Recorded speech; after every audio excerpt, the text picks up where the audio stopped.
Moments ago, Israel launched Operation Rising Lion, a targeted military operation to roll back the Iranian threat to Israel's very survival. This operation will continue for as many days as it takes to remove this threat. For decades, the tyrants of Tehran have brazenly, openly called for Israel's destruction. They've backed up their genocidal rhetoric with a program to develop nuclear weapons. In recent years, Iran has produced enough highly enriched uranium for 9 atom bombs. 9. In recent months, Iran has taken steps that it has never taken before, steps to weaponize this enriched uranium. And if not stopped, Iran could produce a nuclear weapon in a very short time. It could be a year, it could be within a few months, less than a year. This is a clear and present danger to Israel's very survival. Hello, ladies and gentlemen, and welcome again to Syriana Analysis. I'm your host, Kevork Almassian. Thank you very much for tuning in to today's live streaming and our weekly show, Cold War 2.0. This is the 9th episode with our dear friend, Tarik Cyril Amar. Today is the 13th of June, 2025, and I woke up to the news of Israeli bombing of Iran. They have targeted over 300 targets, security targets, nuclear targets, and they have assassinated many senior officials in Iran. I will screen us some of the names of the casualties in Iran so that we know the gravity of the matter. For example, Israel has assassinated the chief of the general staff, commander of the Air Force, commander of the Islamic Revolutionary Guard Corps, commander of the emergency headquarters, commander of the Iranian ground forces, commander of the IRGC Navy, commander of the Quds Force, who was the successor to Qasem Soleimani, commander of the Basij forces, commander of the Iranian Navy and of the regular army, and commander of the Army Ground Forces, commander of the Army Air Force. And this is not the full list yet. Tarik, I think you also woke up today to this devastating news, to this escalation. Were you surprised? Were you shocked by this escalation by Israel against Iran? Do you see it as an escalation, or do you see it as an imminent Israeli attack to curb any possible Iranian nuclear ambitions in the region? So, thank you. Regarding your first question, you know, it's what you could almost call the Israel effect, right? Where you're not surprised, but you're very shocked. Mm-hmm.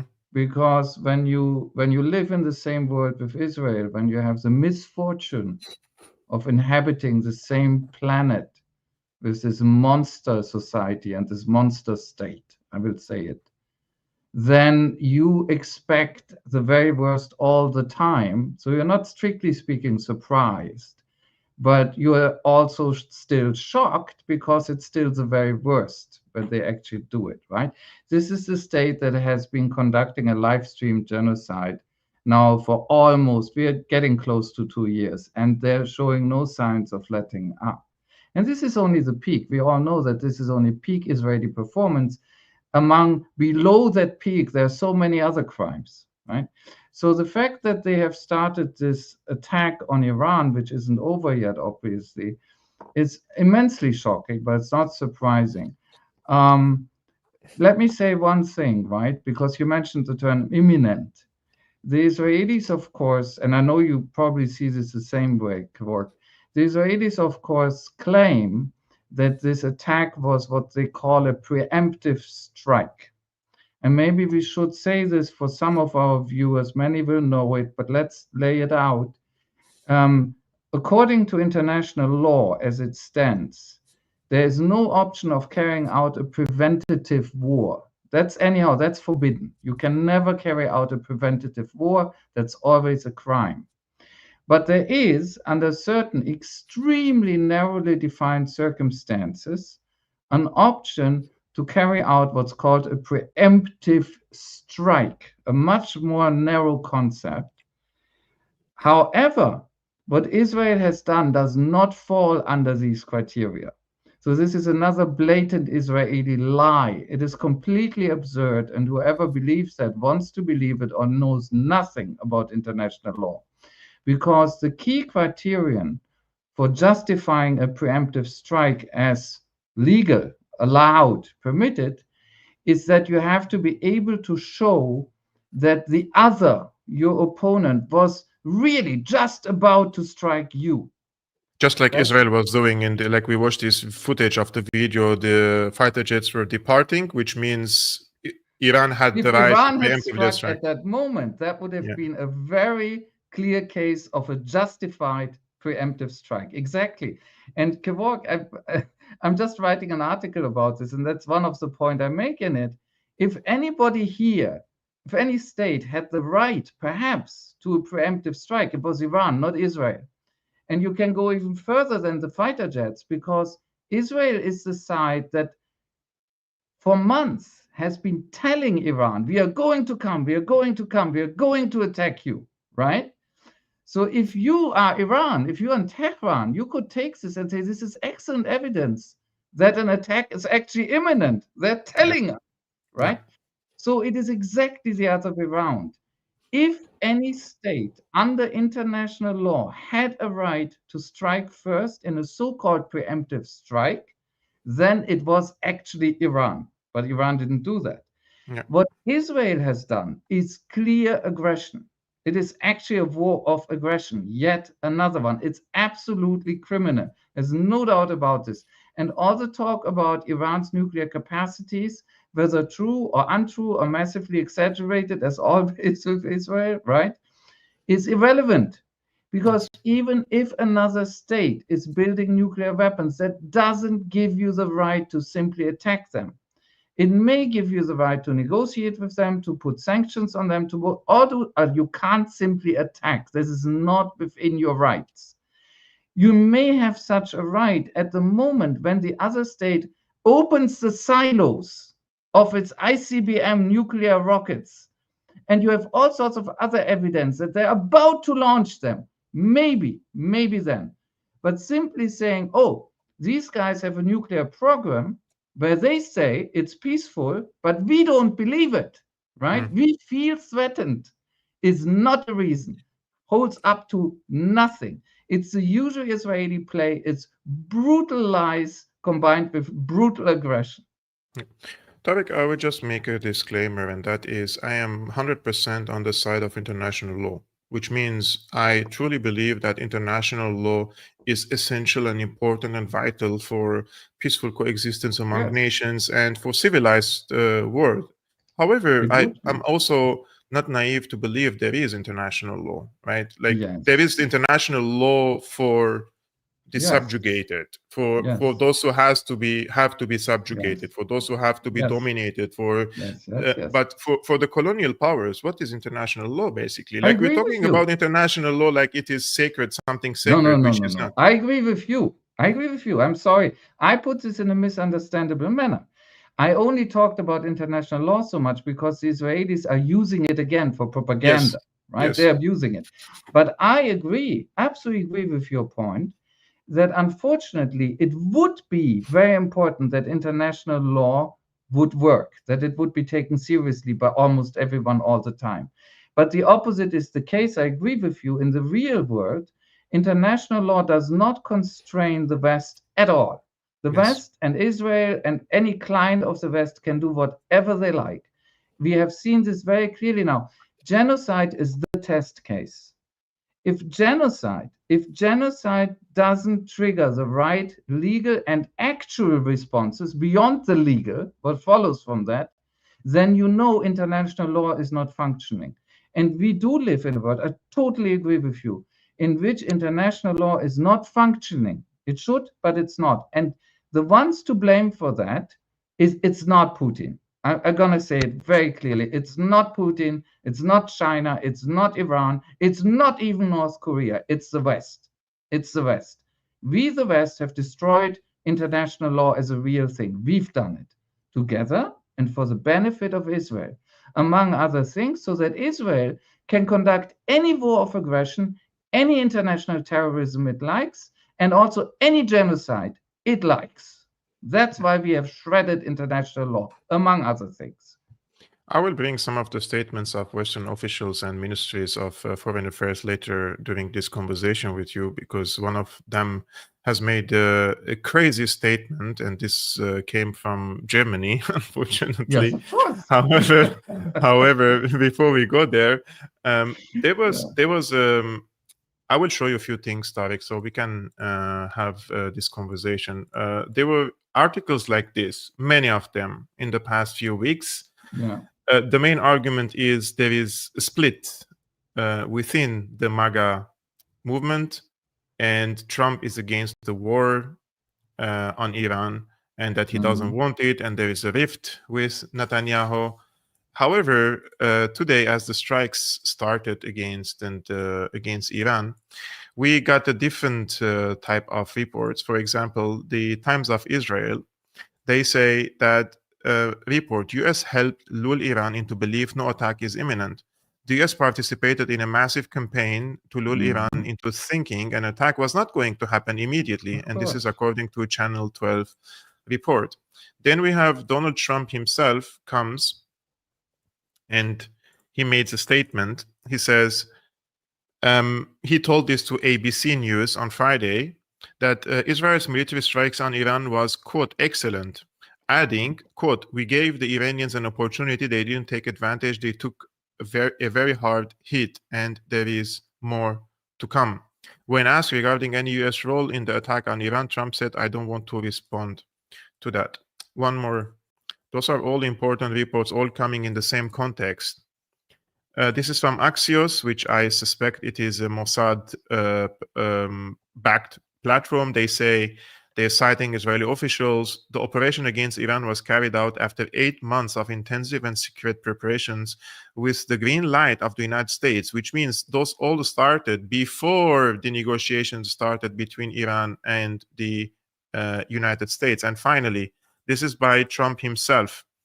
Trump says, I gave Iran chance after chance to make a deal. I told them in the strongest of words to just do it. But no matter how hard they tried, no matter how close they got, they just couldn't get it done. I told them it would be much worse than anything they know, anticipated, or were told, that the United States makes the best and most lethal military equipment anywhere in the world by far, and that Israel has a lot of it, with much more to come, and they know how to use it.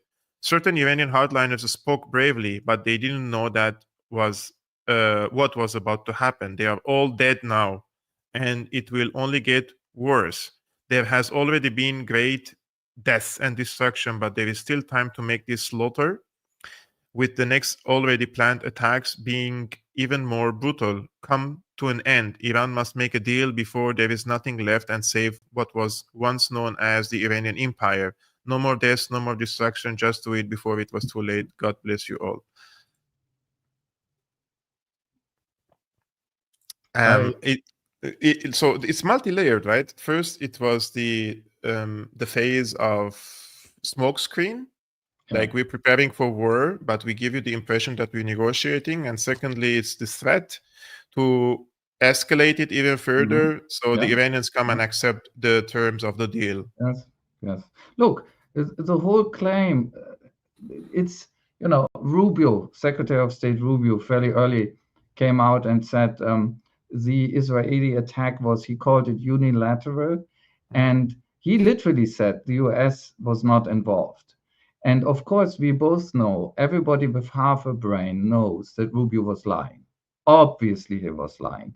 This is a massive Israeli attack. I think 200 planes were in the air at one point. There were sneak drones inside Iran. And we only see a small pieces of this. A lot of things we don't get to see, obviously, right? This does not possibly happen without the US. Of course, the US was involved. It's an incredibly brazen, insulting thing to even try to tell us the opposite. And then, as you have just explained, Trump himself comes out and says, I don't want to answer that question, which is very clear as an answer as well, right? So they were involved, I'm absolutely sure. At what level, there are different levels, but they're deeply involved anyhow.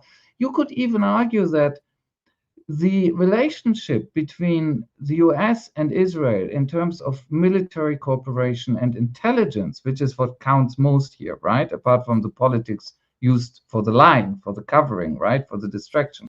But the relationships in terms of intelligence and military is symbiotic. It's basically one organism, excuse me. It's one organism. So this whole idea that Israel suddenly is all on its own and like in this purely independent fashion is doing its own little thing, bullshit. Yeah, Bullshit. I've had it. It's enough. We are not going to discuss this. It's a brazen American lie. But it does get interesting when you mention this Axios thing, right? Where essentially I think this is the Israelis crowing and saying, you know what? The opposite is true. We and the US, we deceived them all the time, right? Yes. And I think this is closer to the truth. And now imagine, just incidentally, by the way, you read this in Moscow, you're in the Kremlin, and you read this, and you're like, you know what your first thought is? Minsk 2. Minsk 2. We've seen this game. We've seen this game. They talk about negotiations. They play for time. The West, not the Iranians, not the Russians. They play for time. And while they're playing for time, they're preparing war. Offensive war, not defensive war. Offensive war. That's what they do. And I think this is what we've seen here. The other thing is, of course, look, let's do a thought experiment for 1 second. Let's pretend, just pretend, I know it's absurd, that Trump really didn't want this to happen. Ooh, he didn't want this to happen, and then it happened. How does one explain that after the Israelis do exactly what he allegedly does not want, his only reaction is to say, yeah, go Israel. And by the way, if the Iranians try to defend themselves, I'll help you, Israel. Yep. Right? I mean, this makes no sense at all. Anybody who still accepts these American mindfuck games, I'm going to say it, I hope you have a beep on your show, is an idiot. Is an idiot or brainwashed. This makes no sense at all. This is the US and Israel together, and they're playing plausible deniability and all this sort of stuff, but it's for suckers. It's for idiots. If you're still even, this shouldn't even preoccupy anybody anymore. Yep. So the more interesting question is, what does this once again mean about the relationship between Israel and US? And of course, you know as well as I do, there are two big schools. One is the US is pulling the strings. Israel is sort of a US aircraft carrier pawn, a US ramming instrument in the Middle East. And others who say, you know, Israel is actually manipulating the US. This is the biggest foreign influence operation in modern history, right? I think actually both is true in a way. I think it goes both ways. And what is so interesting about Trump's reaction here is Trump doesn't even realize that his official lie, the cover narrative he's using, is incredibly embarrassing to the US. Here's an American president who says to you, I said the Israelis should not attack. Then the Israelis attack right in his face, allegedly. And then the American president says, oh, you know what? Now, as you have already attacked, I do everything you wanted. I'm on your side, Israelis. That story in itself is incredibly revealing because Trump thinks it's normal that he displays this degree of dependence, of obedience. The whole American political class is entirely corrupt. And not only are they corrupt, they have no shame left.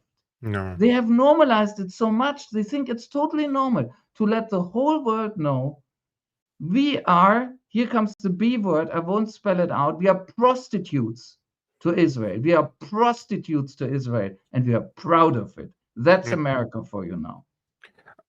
For the audience and for those who think that Israel would act independently without the consent and the support and coordination with the United States, I'm not talking now to you guys, but for those who believe this, I have a brand new mRNA vaccine to sell to this person and inject it to the arm. I think that would be hitting two birds with one stone. It's this type of illusion that the Israel is dragging the United States into war. Like look at what they're doing. No, they're acting organically with the United States. They are part of the empire, of the East Empire. Tarik, I want to give just a few comments. My perception of what happened in the past few months and leading to these attacks against Iran. And I would like to hear your thoughts about this, especially about the possible Iranian response against Israel. So, in my opinion, this attack was definitely expected. Like, I was anticipating it when it started in Lebanon, Syria, and then against Iran. This is this cycle of events that were going to unfold sooner or later. And we heard from General Wesley Clark a long time ago on Democracy Now! 7 countries in 5 years, and Iran was at the end of this, the end of the countries that they're going after. Of course, there was a huge resistance against the American project in the region, so this has been delayed several times. But now in 2025, it seems that the big battle is probably going to be unleashed in the region.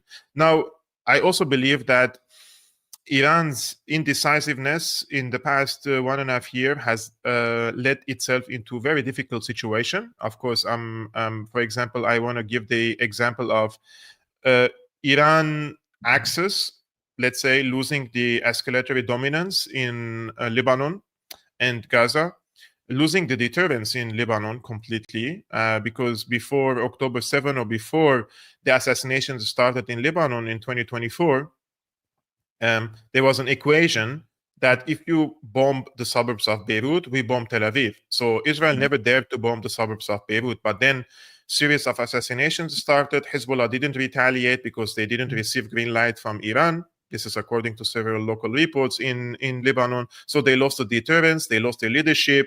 So Lebanon, Hezbollah has been localized, Gaza has been decimated, and then the Israelis, Americans, they dared to come after Syria again, so they did the regime change operation. So the skies of Syria is now completely open to the Israeli fighter jets. They can fly from the Palestinian occupied territories over Syria all the way to the borders with Iraq and strike inside Iran.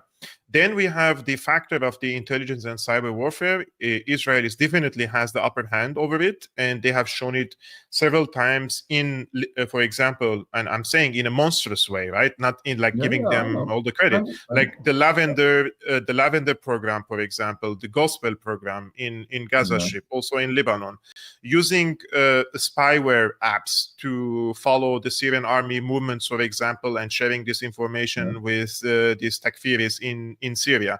And then we have what they did now in Iran. It's a impressive operation. They have smuggled assets and also equipment inside Iran, just like the Ukrainians did, and they have struck several sensitive locations. So now we have Iran. What is going to do about it? And in my opinion, both options, probably I'm thinking now more binary. Maybe you have more options on the table, but I think Iran is faced with two options. One is calculated response, and this will lead into prolonged war. And Israel will not be silent about it. They will strike even more inside Iran, and Iran has to strike more. So this leads into escalation and US intervention at the end. Or Iran will respond in a massive manner, and this will lead directly or soon US intervention in the region. And in both cases, I think this is not going to be roses on the bed for Iran. It's a really tough environment. They're surrounded by hostile countries in the Gulf, for example. Despite what they say, we condemn, we say, we do blah blah blah, but they're on the side of the US in this war, right? So how do you see the response of Iran in this case? Are they going probably be more calculated or in a massive way? We just want to put it in this geopolitical perspective. Yeah, to talk about the last question first, right? I think it is crucial. And obviously, I don't know the answer, right? I'm guessing. We're all guessing, except maybe a few people in Tehran who already know, maybe. Look, I agree with you almost entirely that those two options that you've described are definitely there. They can, as you said, calculatedly, I would say gradually respond up and up the escalation ladder. And it's very difficult to see how they could win that way, but it's easy to see how in the end Iran would also lose that way, unfortunately. Or they could respond with a massive attack, bringing everything in that they still have. We don't know exactly how much that is. I think there is a third possibility personally, which is not better at all, which is also very depressing. You know, I was intrigued by some of the rhetoric coming out of Tehran during this attack, or after, well, it's still ongoing. And they talked about severe punishment. You know, Israel will face severe punishment, or they used the word, they will receive a slap. And when I read those phrases, maybe I'm a bit paranoid, but when I read those phrases, I almost felt like they're preparing their public for actually a fairly weak response. And this weak response, they will try to sell off as that's the slap. We dealt them one slap, you know, that's the punishment, right? And then they will try and hope that Israel will see that the response really is weak and will then desist, more or less, at least for now. That's the third option, I believe. It's also very depressing because it essentially means Iran loses, right? And has this little stratagem, this little tactic to try to save a little face, but that's really it, right? So it's very difficult to see how Iran, it's not only difficult to see how Iran could gain the upper hand. That's very hard to see. It's very difficult to see how Iran could even get to the same level, fight Israel from the same level at sort of, you know, at the same height anymore. And that's because of what you have described, among other things, that what the Israelis and the West together, what they have done is they have gradually, but not very slowly, they have in several steps destroyed the whole axis of resistance, almost, right? There are remnants left, but it's not an axis anymore. It's scattered fragments, right?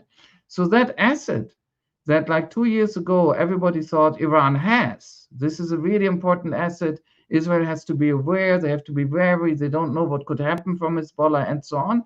That's all gone. Syria is gone, Hezbollah is neutered, it's all gone, right? Yemen is still fighting, but Yemen on its own obviously cannot change the whole situation.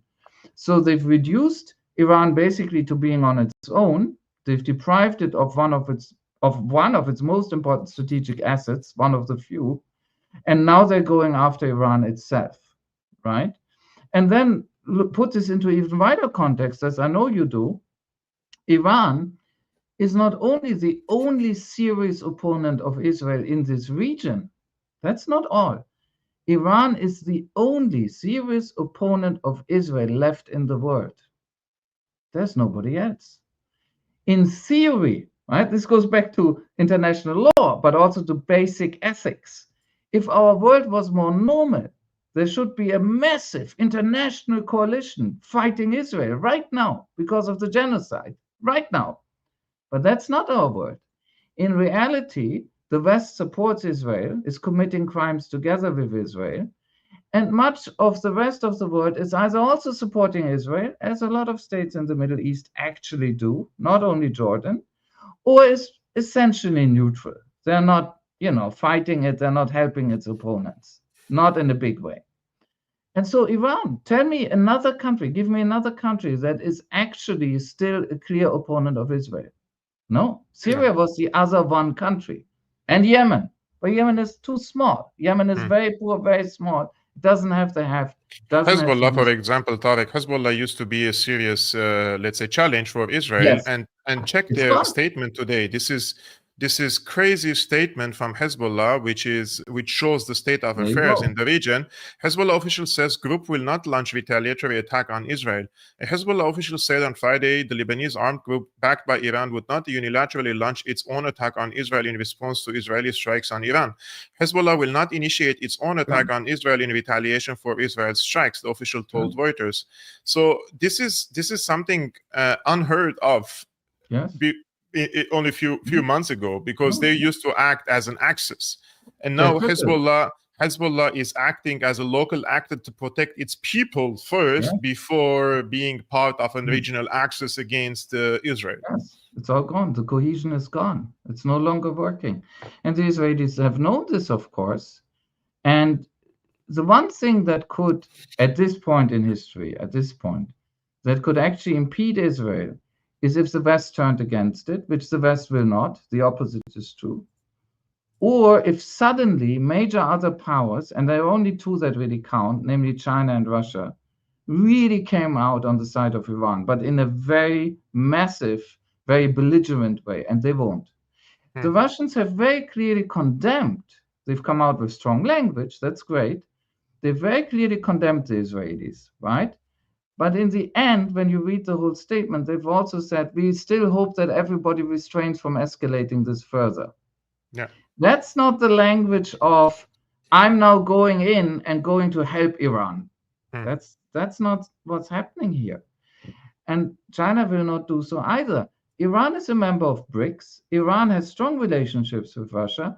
Ironically, Iran has massively helped Russia in Russia's war against Ukraine and de facto the West, right? That's where Russia got a lot of its very important drones from. But I'm sure that the Russians are doing something. I'm sure they've given them some air defense and so on and so on. But they're not going to tip the scales. They're not going to tip the scales. They evacuated Syria in the end. They're not going to come in and suddenly, like the cavalry, save the situation. They probably can't. I give them that, but that's the reality. Actually, Israeli fighter jets are refueling over the skies of Syria. And today, Israeli reports claimed that these fighter jets were refueling over the skies of Iran. And this was fake news, guys, because the footage is from Deir Zor. This is in eastern Syria, and this is over the skies of Syria. And remember, once the regime change happened, Israel destroyed over 800 targets in Syria and eliminated and neutralized all its complicated air defense systems.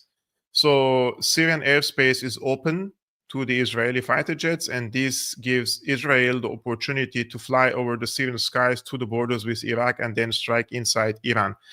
This is the unfortunate situation in the region. However, what is also more unfortunate is the response of some of the Western officials. And I'm going to show a few statements I collected starting from Ursula von der Leyen. She says, the reports emerging from the Middle East are deeply alarming. Europe urges all parties to exercise maximum restraint, de-escalate immediately, and refrain from retaliation. A diplomatic resolution is now more urgent than ever for the sake of the region's stability and global security. And then we have the German Ministry of Foreign Affairs, which made, in my opinion, a really crazy statement here, which is not factual at all. They say the situation in the Middle East has escalated dramatically overnight. Israel has carried out targeted strikes against Iranian nuclear facilities. Iran is responding with hundreds of drone attacks on Israel. Iran didn't respond, by the way, with drone attacks. This is fake news. So they say, some of these drones were flown from Iraq, and they were not. Iran didn't attack Israel yet. This development is more than alarming. He says, we strongly condemn the indiscriminate Iranian attack on Israeli territory. Iran's nuclear program violates the Non-Proliferation Treaty and poses a threat to the entire region, especially to Israel. Finally, we have Emmanuel Macron, just posted it before the stream. He says France has repeatedly condemned Iran's ongoing nuclear program and has taken all appropriate diplomatic measures in response. In this context, France reaffirms Israel's right to defend itself and ensure its security. To avoid jeopardizing the stability of the region, I call on all parties to exercise maximum restraint. So you know the rest. Now, if Europe is going to be just like the United States when it comes to Iran, then why would Iran continue negotiating with Europe for sanctions relief or for any other files when the issue comes to Israel? They're acting as one homogeneous body, even if means an existential threat against a nation like Iran. Yes. Look, the idea is that Israel has the right to do whatever it wants. It can wage any war of aggression it likes. It can commit genocide and ethnic cleansing, and it can call all of this self-defense. And then the West accepts that. That's the idea. Whereas Israel's victims are deprived of all the usual rights of peoples and states, right? The Palestinians suddenly don't have a right to self-defense, weirdly enough, although obviously they actually have a right to armed resistance, but we pretend that doesn't exist. The Iran doesn't have a right to self-defense. It only has a right to what they call restraint, which is capitulation, right? This is the logic when Israel is in play. It's a hyper-colonial logic. The colonialists are in a class of their own. They have all the rights, even perverse rights, like calling genocide or war of aggression defense. Yes. And all the others are beneath them and have no actual rights. It's all just rhetoric. And when it comes to the crunch, there are no rights for them, nothing. Their right is to obey and capitulate and comply. And, let's also remember that the one other thing that is perverse about the European reaction to all of this, but not surprising, is that nobody mentions that this particular issue, that this particular nuclear issue is where it is now, is the fault of the United States, most directly, right? It's also the fault of Israel and many others, but it is Donald Trump, the current American president, who destroyed the original agreement with Iran in 2015. It's Donald Trump, the man who now sort of sets himself in scene as the deal maker, the man who goes on his social media and says, I gave the Iranians chance after chance. Hey, Donald, you destroyed the deal. It was you. You walked away. They didn't walk away. And this whole issue of, if we go into some more detail, of the Iranians actually enriching to a higher degree, right, which as we know is very important here, they only did that after and long after the Americans destroyed the deal. The Americans walked away. The Iranians waited a year or so, and then they said, look, if you don't abide by the deal, then we might as well enrich. That's what happened. It was a perfectly fair response. The other thing, when people like Macron say, we condemn Iran's nuclear program, or people like Wadephul say they are in breach of the non-proliferation treaty, those are lies. Because Iran, even under these legal conditions, has a right to peaceful use of nuclear power. So nobody can just say we condemn the nuclear program. Iran has a right to a nuclear program. The utmost that one can say is some can have an issue with Iran allegedly trying to acquire weapons. That's a big difference. That's a big difference. But it reflects American line, because this is what Witkoff and Trump have done recently, right? When they restarted the negotiations, we were all wondering, will they allow the Iranians de facto a civilian program, which everybody can have, or will they try to get rid of everything, which is totally illegal on their side, on the American side? And what has come out recently is the Americans have said no enrichment at all.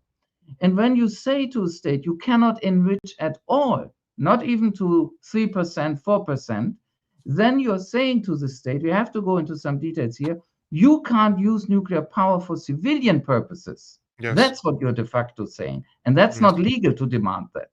So whichever way you turn this, once you scrape a little and you scratch off this incredibly propagandistic and simplistic and transparent European and American rhetoric, it's Iran who has the better case. It's Iran. Legally, it's Iran. And ethically, it's not the West. It's not Israel. Not to mention the fact, and we should mention this, I mean, we all know this, that's why we haven't mentioned it yet, but let's mention it. Israel is the nuclear rogue state. Israel is the nuclear rogue state. Israel is estimated to have 60 to 90 nuclear weapons. Everybody acknowledges that in the world as it is, there are 9 nuclear powers, 9, and they include Israel. Nobody who is right in their mind pretends anymore that Israel doesn't have a nuclear force. It does, of course. The only difference is that Israel, they're so clever, never had a test, at least not one we know about. And that's why formally we all pretend they haven't yet a nuclear. They do. They have nuclear weapons. And one reason why Israel can do everything it does, one reason, there's another one, but one of the two main reasons is that Israel is blackmailing the whole region, and I would say the world actually, with its nuclear weapons. You want to see the worst nuclear rogue state on the planet? In reality, if you're saying it's Israel, it's Israel, it's not even North Korea. North Korea has less. North Korea is as uncontrolled as Israel, but they only have 32, we think.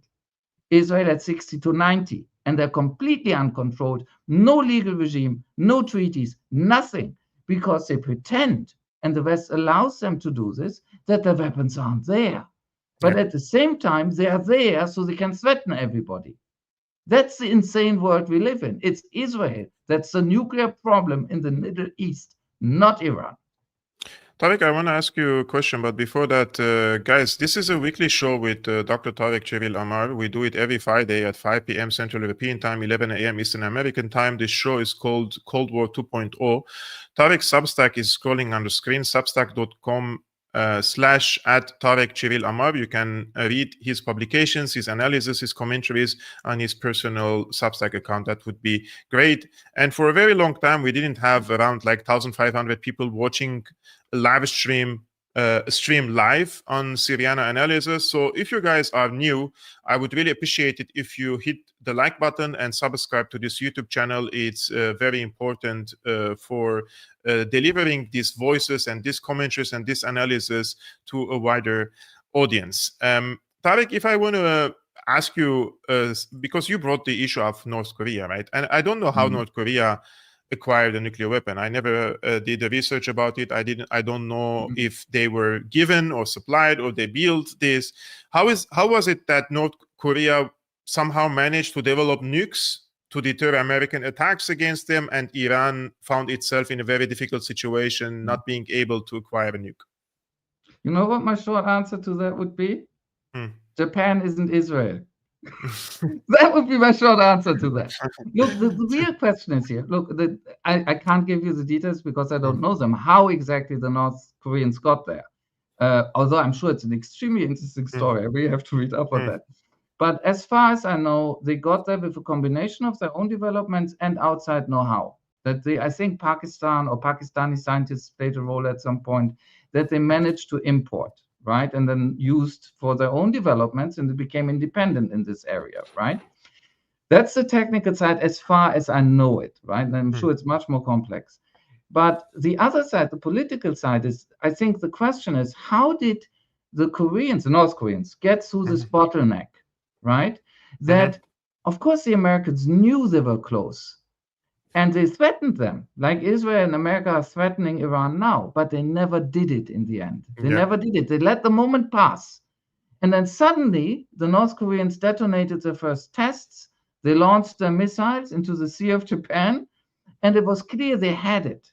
Yeah. And then the game changes, because then you have deterrence, right? Yes. If you pass this bottleneck. And so the question is, how could they escape what Iran couldn't escape?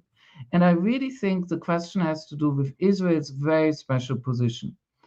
If Israel was only as important as Japan is to the US, maybe Iran would have managed. But Israel is not in any normal relationship with the US. I really mean that. Israel is not a client. It is not an ally. All these terms make no sense for Israel. Israel is a very perverse thing. In part, it's actually hegemonic to the US. I actually think that. And that's because Israel, books will be written about this. Forget Russia. Forget Russia. The state that has run the most effective subversion operation in modern history is Israel, by far outdistancing everybody. And target number one was the United States and is the United States. And unfortunately, Zionism, Israel, or Jewish supremacism, that's what this really is, has been incredibly, incredibly successful in a very dark way. That's one thing. But on the other hand, I say it has two sides. There's a very perverse attitude in large parts of American society, not just the elites, towards Israel. I think there is a deep base level affinity between two states built on genocide and ethnic cleansing. I really think that's important.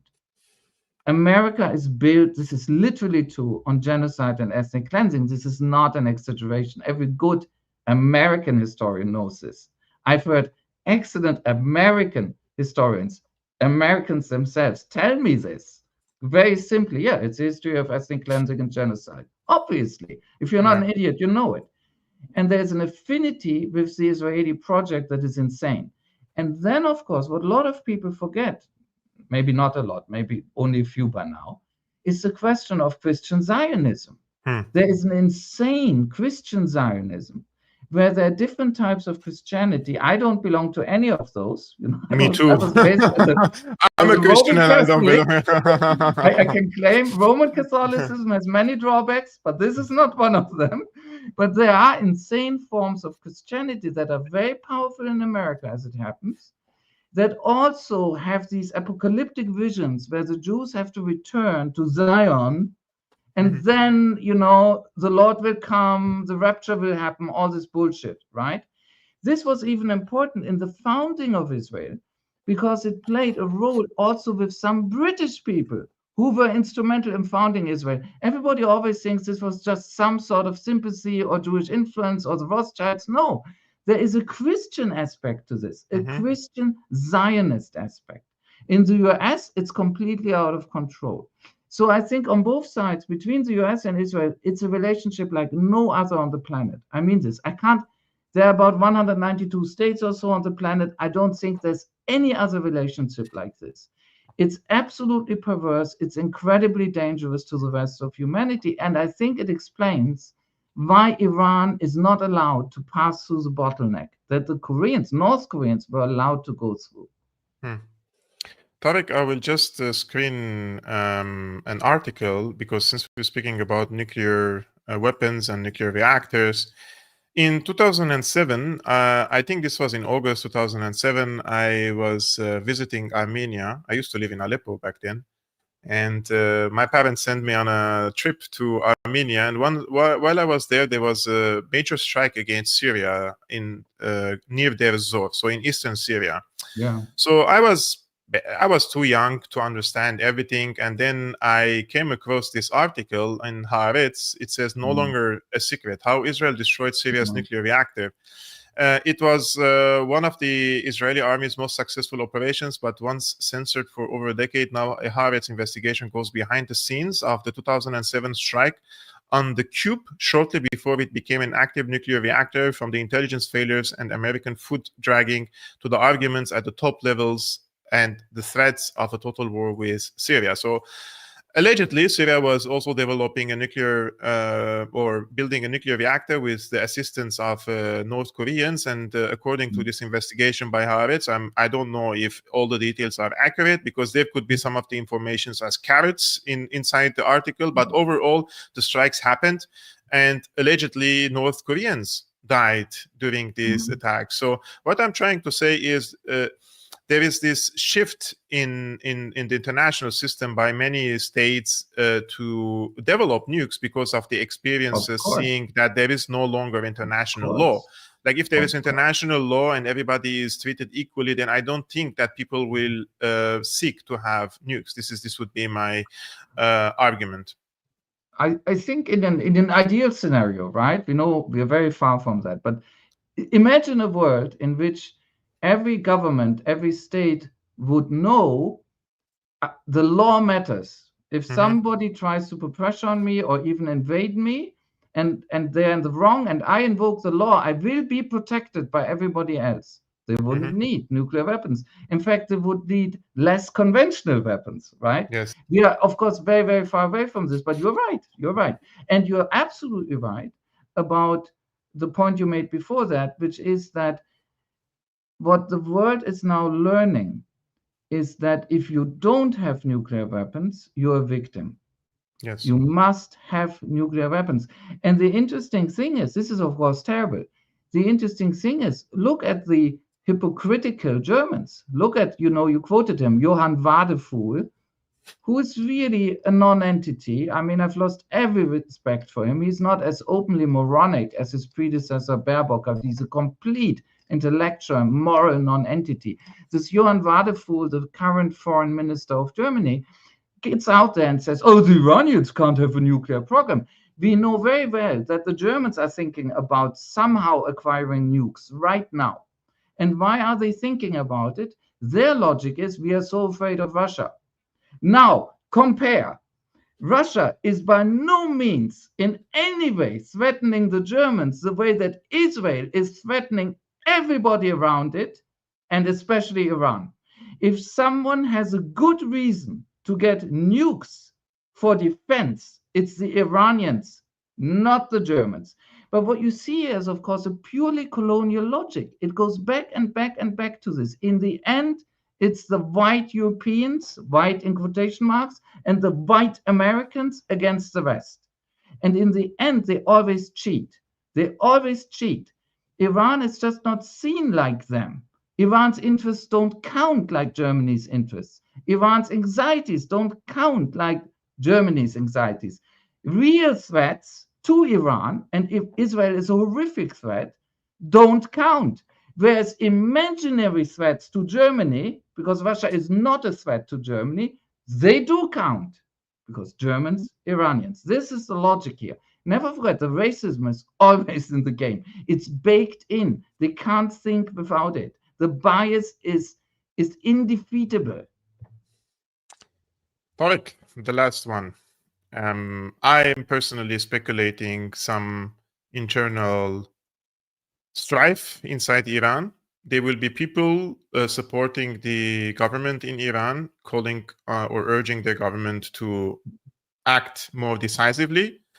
And there are the people who despise the government, and I'm not going to underestimate their strength. They will probably also be encouraged to go to the streets to call for the current government in Iran to change course with the United States and Israel. And those are the people of Shah Pahlavi, Riza Pahlavi. So Pahlavi posted this just after the strikes against Iran. Oh God! The auto translation says, compatriots, Ali Khamenei, the foolish leader of the anti-Iranian regime of the Islamic Republic, has once again embroiled Iran in a war that is not between Iran and the Iranian nation, but between the Islamic Republic and Khamenei. My message to the military, law enforcement, and security forces is clear, like he has say. This regime and its corrupt and incompetent leaders do not value your lives or our Iran. Separate yourself from them and join the people. The Iranian nation's battle with the destructive regime of the Islamic Republic of Iran is to reclaim Iran and rebuild it. The solution is to overthrow the Islamic Republic through street protests and nationwide strikes. I'm with you in these difficult times. We are all in this fight together and we will win.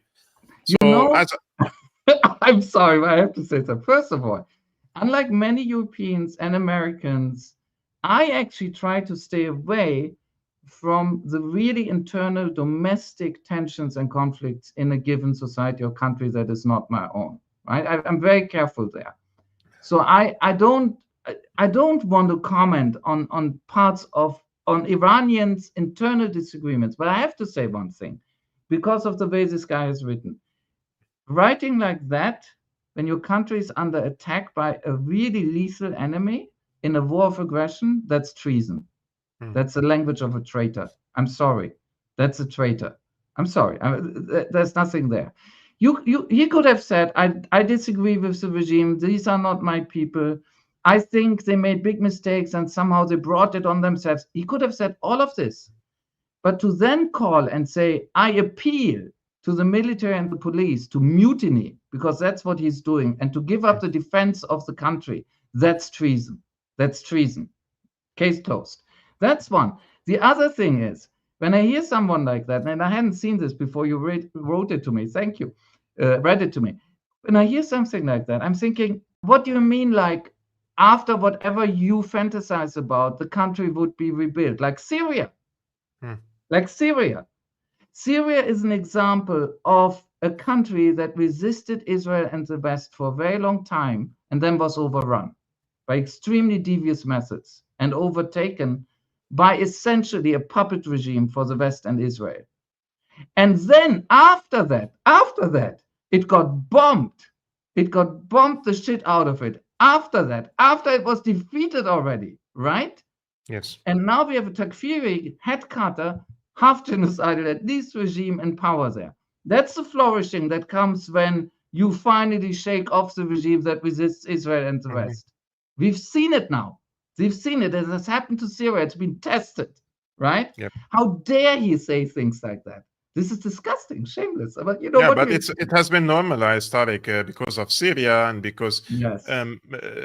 I follow the internal affairs in Lebanon, in Syria as well, and this is the exact same script of the people who wanted to overthrow, let's say, Assad, or they are enemies with Hezbollah. Like there is no longer, we say in Arabic, "Ma'at fi bardaye," which means like there is no longer a cover left, in like or a curtain left, so they're shameless, you know. Yes, you know what the Russians call this? I've always loved this term because bezpredelshchina. Bezpredelshchina, it means no limits. As a system, no limits. It's all open. But you know, the other thing I have to say, you know, it just made me think of something when you mentioned Syria again as a comparison. It's, you know, it's, look, imagine you are in Iran or in Syria, and you really have a personal reason that you feel aggrieved by the regime. They have done something to you or your family. And it did happen, right? Yeah. That you make a big mistake, and I think it's a mistake, and you side with people like that. It's human. I'm not going to be your judge. I'm not, I can't. I think you're wrong, but I'm not going to be your judge. But what I really hate, and I'm going to be the judge of them, is liberals in the West.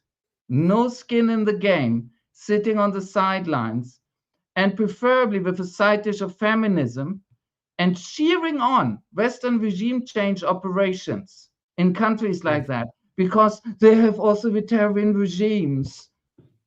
When will they learn what is really being done here?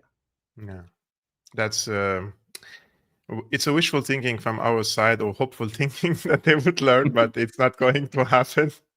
That's why we have a channel like this and a conversation like this and a show like this, Cold War 2.0. Guys, if you like this content, make sure to hit the like button before leaving and subscribe to this YouTube channel. I would really appreciate it. And Tarik's Substack is also in the description below. We are doing this on a weekly basis every Fridays, 5 p.m. Central European Time, 11 a.m. Eastern American Time. This was today's stream and conversation about the Israeli strikes against Iran.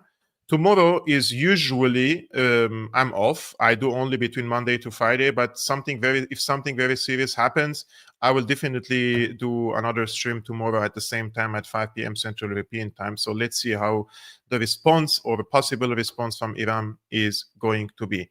Guys, if you're watching this is an independent channel. If you like to support independent work and independent journalism, there are different means in the description below. And I will see you soon. Peace be upon you, upon your families, and peace be upon you, Tarik. Thank you very much for your weekly contribution to Syriana Analysis.